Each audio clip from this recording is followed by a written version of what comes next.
हरे कृष्णा। श्री पद्म पुराण की जय। आज सुनिए आगे की कथा, जिसमें आप जानेंगे कि अश्वमेध यज्ञ के अश्व को विद्युन्माली नाम के एक राक्षस ने चुरा लिया। फिर उसका वध किस प्रकार हुआ, इसके बारे में जानने के लिए आज की इस कथा को आप पूरा जरूर सुनिएगा। शेष जी कहते हैं, मुनिवर, रथियों में श्रेष्ठ शत्रुघ्न आदि बहुसंख्यक राजे महाराजे करोड़ों रथों के साथ चले जा रहे थे। उसी समय उस मार्ग पर अचानक अत्यंत भयंकर अंधकार छा गया, जिसमें बुद्धिमान पुरुषों को भी अपने या पराये की पहचान नहीं हो पाती थी। इसके बाद पाताल निवासी विद्युन्माली नामक राक्षस निशाचरों के समुदाय से घिरा हुआ वहां आया। वह रावण का हितैषी सुहृद था। उसने उस घोड़े को चुरा लिया। फिर तो 2 ही घड़ी के बाद वह सारा अंधकार नष्ट हो गया। आकाश स्वच्छ दिखाई देने लगा। शत्रुघ्न आदि वीरों ने एक दूसरे से पूछा, घोड़ा कहाँ है? उस अश्वराज के विषय में एक दूसरे से पूछताछ करते हुए वे सब लोग कहने लगे, अश्वमेध यज्ञ का अश्व कहाँ है? किस दुर्बुद्धि ने उसका अपहरण किया है? वे इस प्रकार कह ही रहे थे कि राक्षस राज विद्युन्माली अपने समस्त योद्धाओं के साथ दिखाई दिया। उसके योद्धा रथ पर विराजमान होकर अपने शौर्य से शोभा पा रहे थे। विद्युन्माली खुद एक श्रेष्ठ विमान पर बैठा हुआ था और प्रधान राक्षस उसे चारों ओर से घेर कर खड़े हुए थे। उन राक्षसों के मुख दूषित और विकराल थे। दाढ़ें लंबी थीं और आकृति बड़ी भयानक थी। वे ऐसे दिखाई दे रहे थे मानो शत्रुघ्न जी की सेना को निगल जाने के लिए तैयार हों। तब सैनिकों ने राजाओं में श्रेष्ठ शत्रुघ्न जी से निवेदन किया, राजन, एक राक्षस ने घोड़े को पकड़ लिया है। अब आपको जैसा उचित लगे वैसा कीजिए। उनकी बात सुनकर शत्रुघ्न अत्यंत रोष में भर गए और बोले, कौन ऐसा पराक्रमी राक्षस है जिसने मेरे घोड़े को पकड़ रखा है? फिर वे मंत्री से बोले, मंत्रीवर, बताओ, इस राक्षस से लोहा लेने के लिए किन किन वीरों को नियुक्त करना चाहिए, जो उसका वध करने के लिए उत्साह रखने वाले, अत्यंत शूर, महान शस्त्र धारण करने वाले और प्रधान अस्त्र वेत्ताओं में श्रेष्ठ हों। सुमति ने कहा, हमारी सेना में कुमार पुष्कल महान वीर, अस्त्र शस्त्रों की ज्ञाता और शत्रुओं को ताप देने वाले हैं। इसलिए यही विजय के लिए उद्यत हो युद्ध में उस राक्षस को जीतने के लिए जाएं। इनके सिवा लक्ष्मी निधि, हनुमान जी और अन्य योद्धा भी युद्ध के लिए प्रस्थान करें। वीरों में अग्रगण्य अमात्य सुमति के ऐसा कहने पर शत्रुघ्न ने संग्राम कुशल वीर योद्धाओं से कहा, सब प्रकार के अस्त्र शस्त्रों में प्रवीण पुष्कल आदि जो वीर यहाँ उपस्थित हैं, वे राक्षस को मारने के विषय में मेरे सामने कोई प्रतिज्ञा करें। तब पुष्कल बोले, राजन, मेरी प्रतिज्ञा सुनिए। मैं अपने पराक्रम के भरोसे सब लोगों के सुनते हुए ये अद्भुत प्रतिज्ञा कर रहा हूं। अगर मैं अपने धनुष से छूटे हुए बाणों की तीखी धार से उस दैत्य को मूर्छित न कर दूं, मुख पर बाल छितराए अगर वह धरती पर न पड़ जाए, और अगर उसके महाबली सैनिक मेरे बाणों से छिन्न भिन्न होकर धाराशायी न हो जाएं, और अगर मैं अपनी बात सच्ची करके ना दिखा सकूं, तो मुझे वही पाप लगे जो श्री विष्णु और शिवजी में तथा शिवजी और शक्ति में भेद दृष्टि रखने वाले को लगता है। श्री रघुनाथ जी के चरणों में मेरी निश्चल भक्ति है, वही मेरी कही हुई सब बातें सिद्ध करेगी। पुष्कल की ऐसी प्रतिज्ञा सुनकर युद्ध कुशल हनुमान जी ने श्री रामचंद्र जी के चरणों का स्मरण करते हुए यह कल्याणमय वचन कहे, योगी जन अपने हृदय में नित्य निरंतर जिनका ध्यान करते हैं, देवता और असुर भी अपना मुकुट मंडित मस्तक झुकाकर जिनके चरणों में प्रणाम करते हैं, और बड़े बड़े लोकेश्वर जिनकी पूजा करते हैं, वे अयोध्या के अधिनायक भगवान श्री रामचंद्र जी मेरे स्वामी हैं। मैं उनका स्मरण करके जो कुछ कहता हूं वह सब सत्य होगा। राजन, अपनी इच्छा के अनुसार चलने वाले विमान पर बैठा हुआ ये दुर्बल और तुच्छ दैत्य किस गिनती में है? शीघ्र आज्ञा दीजिए, मैं अकेला ही इसे मार गिराऊंगा। राजा श्री रघुनाथ जी और महारानी जनक किशोरी जी की कृपा से इस पृथ्वी पर कोई ऐसा काम नहीं है जो मेरे लिए कभी भी असाध्य रहा हो। अगर मेरी कही हुई ये बात झूठी हो तो मैं तत्काल श्री रामचंद्र जी की भक्ति से दूर हो जाऊं, और अगर मैं अपनी बात झूठी कर दूं तो मुझे वही पाप लगे जो काम मोहित शूद्र को मोहवश ब्रह्माणी के साथ समागम करने से लगता है, जिसको सूंघने से मनुष्य नरक में पड़ता है, जिसका स्पर्श करने से रौरव नरक की यातना भोगनी पड़ती है। उस मदिरा का जो पुरुष जिह्वा के स्वाद के वशीभूत होकर लोलुपतावश पान करता है, उसको भी जो पाप होता है वो मुझे ही लगे। यदि मैं श्री राम जी की कृपा के बल से अपनी प्रतिज्ञा को सत्य न कर सकूं तो निश्चय ही उपर्युक्त पापों का भागी हूं। उनके ऐसा कहने पर दूसरे महावीर योद्धाओं ने भी आवेश में आकर अपने अपने पराक्रम से शोभा पाने वाली बड़ी बड़ी प्रतिज्ञाएं की। उस समय शत्रुघ्न जी ने भी उन युद्ध विशारद वीरों को साधुवाद देकर उनकी प्रशंसा की और सबके देखते देखते प्रतिज्ञा करते हुए कहा, वीरों, अब मैं तुम लोगों के सामने अपनी प्रतिज्ञा बता रहा हूं। अगर मैं उसके मस्तक को अपने सायकों से काटकर छिन्न भिन्न करके धड़ और विमान से नीचे पृथ्वी पर न गिरा दूं तो आज निश्चय ही मुझे वह पाप लगे जो झूठी गवाही देने, सुवर्ण चुराने और ब्राह्मण की निंदा करने से लगता है। शत्रुघ्न जी के ये वचन सुनकर वीर पूजित योद्धा कहने लगे, श्री रघुनाथ जी के अनुज, आप धन्य हैं। आपके सिवा भला दूसरा कौन ऐसी प्रतिज्ञा कर सकता है? ये दुष्ट राक्षस क्या चीज है? इसका तुच्छ बल किस गिनती में है? महामते, आप एक ही क्षण में इसका नाश कर डालेंगे। ऐसा कहकर वे महावीर योद्धा अस्त्र शस्त्रों से सुसज्जित हो गए और अपनी प्रतिज्ञा पूरी करने के लिए युद्ध के मैदान में उस राक्षस की ओर प्रसन्नता पूर्वक चले। वह इच्छानुसार चलने वाले विमान पर बैठा हुआ था। पुष्कल आदि वीरों को उपस्थित देखकर उस राक्षस ने कहा, अरे राम कहाँ है? मेरे सखा रावण को मारकर वह कहाँ चला गया है?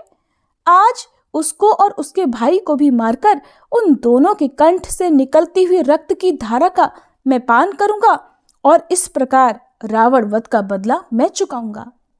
पुष्कल ने सुना तो कहा, दुर्बुद्धि निशाचर, क्यों इतनी शेखी बगा रहा है?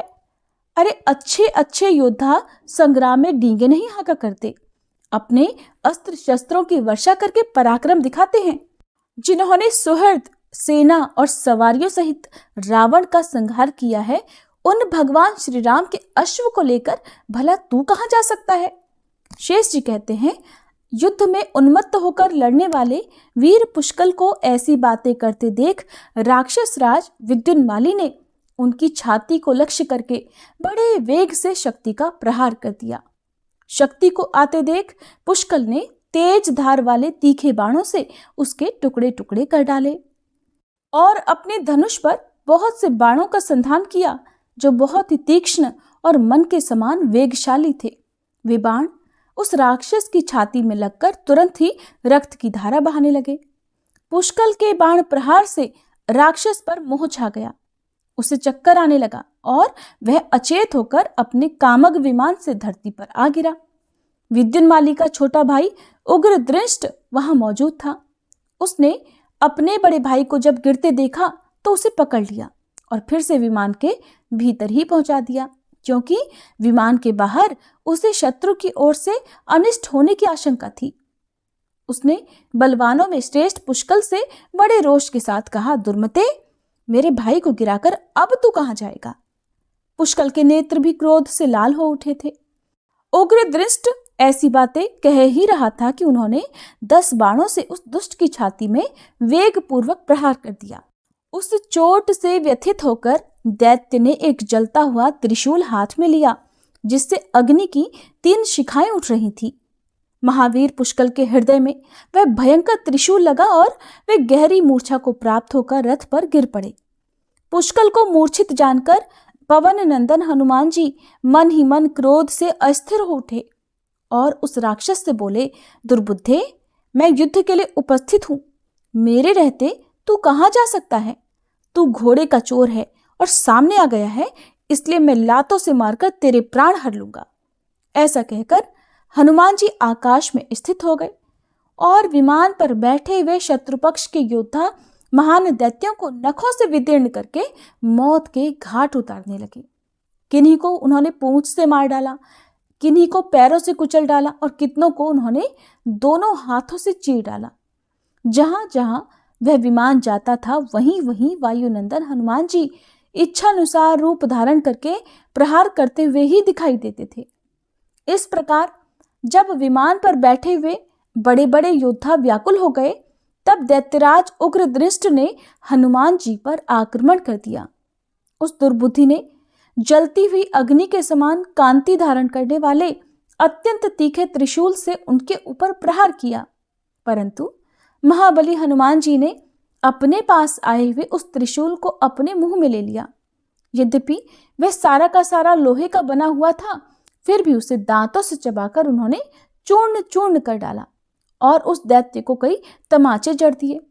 उनके थप्पड़ों की मार से उस राक्षस को बड़ी पीड़ा हुई और उसने संपूर्ण लोकों में भय उत्पन्न करने वाली माया का प्रयोग किया। उस माया के प्रभाव से चारों ओर अंधकार छा गया, जिसमें कोई भी दिखाई नहीं देता था। इतने बड़े जन समुदाय में वहां अपना या पराया कोई भी किसी को पहचान ही नहीं पाता था। चारों ओर नग्न, कुरूप, उग्र और भयंकर दैत्य दिखाई देते थे। उनके बाल बिखरे हुए थे और मुख विकराल लग रहे थे।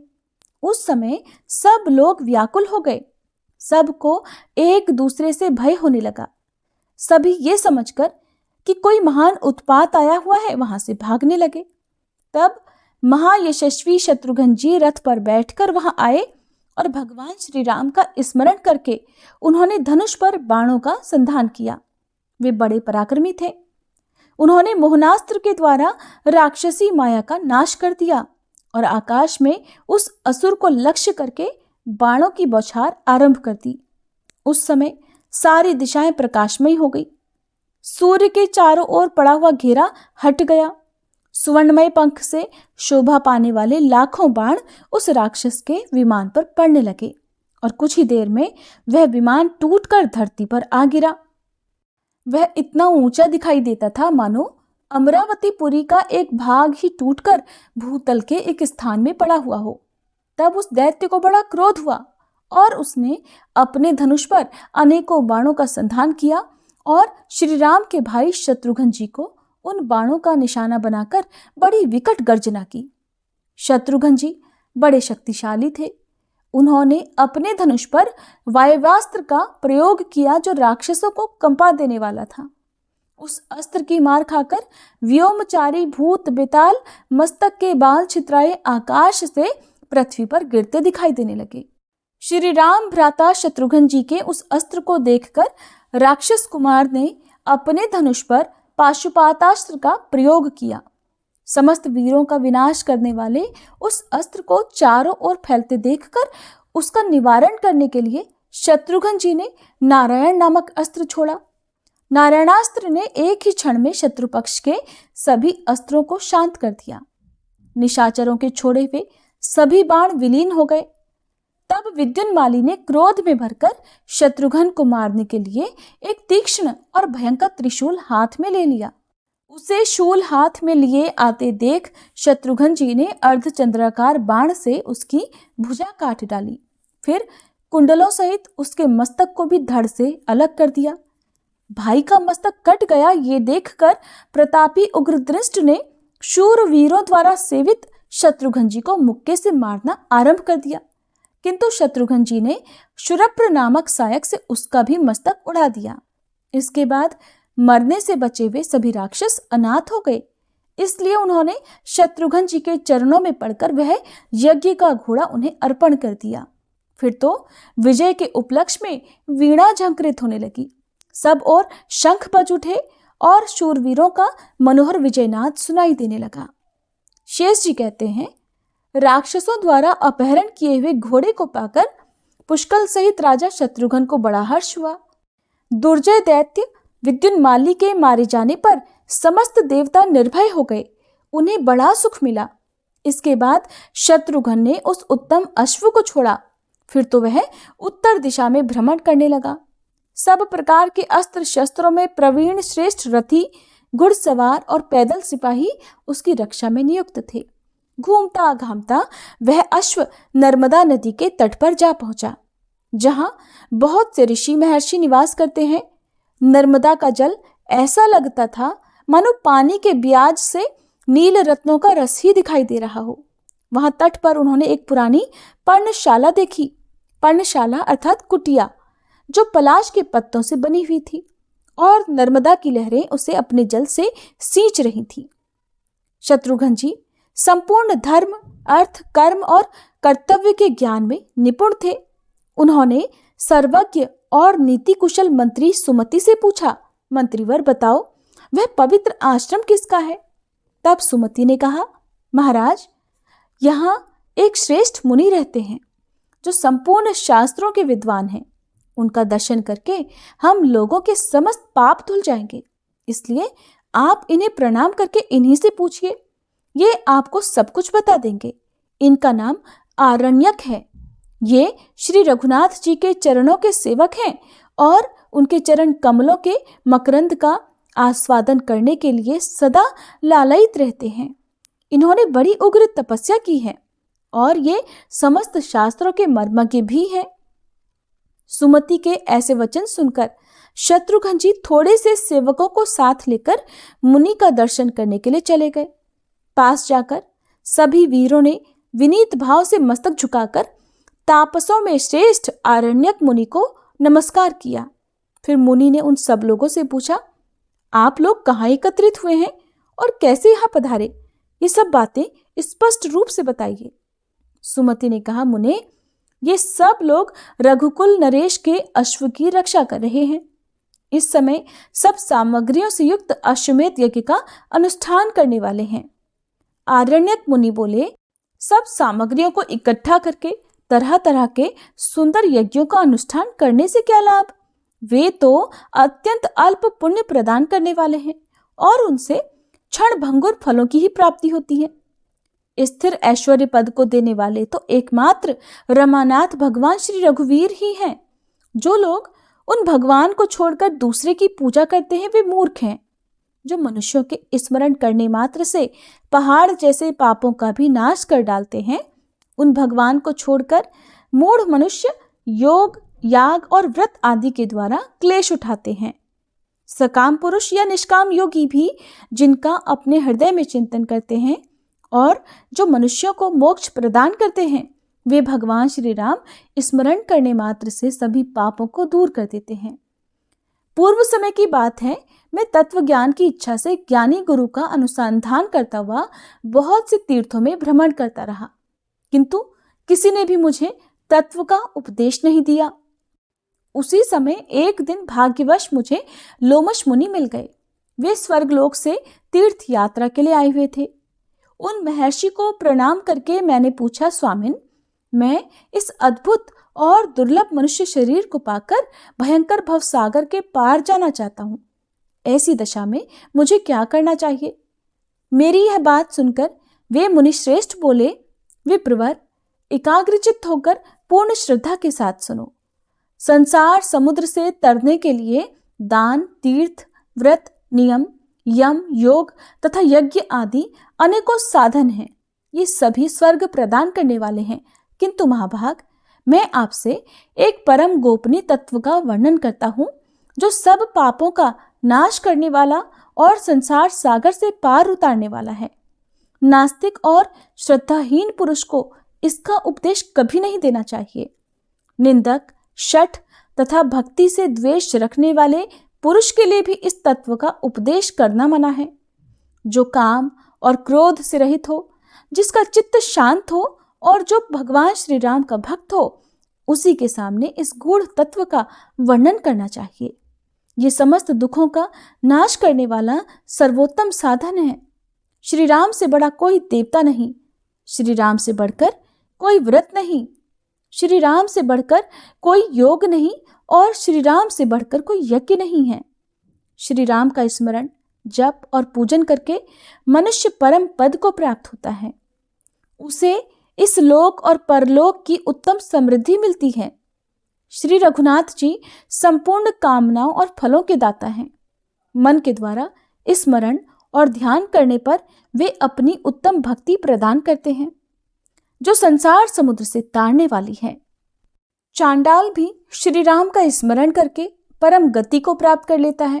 फिर तुम्हारे जैसे वेद शास्त्र परायण पुरुषों के लिए तो कहना ही क्या है। इस संपूर्ण वेद और शास्त्रों का रहस्य है जिसे मैंने तुम पर प्रकट कर दिया। अब जैसा तुम्हारा विचार हो वैसा ही करो। एक ही देवता है श्री राम, एक ही व्रत है उनका पूजन, एक ही मंत्र है उनका नाम और एक शास्त्र है उनकी स्तुति। इसलिए तुम सब प्रकार से परम मनोहर श्री रामचंद्र जी का भजन करो। इससे तुम्हारे लिए ये महान संसार सागर गाय के खुर के समान तुच्छ हो जाएगा। महर्षि लोमश का वचन सुनकर मैंने फिर प्रश्न किया, मुनिवर, मनुष्यों को भगवान श्री राम का ध्यान और पूजन कैसे करना चाहिए? तब लोमश ऋषि ने जो कुछ भी बताया उसका विस्तार पूर्वक वर्णन आप सभी अगले अध्याय में जरूर सुनिएगा। और इस कथा को अंत तक सुनने के लिए आप सभी का बहुत बहुत आभार।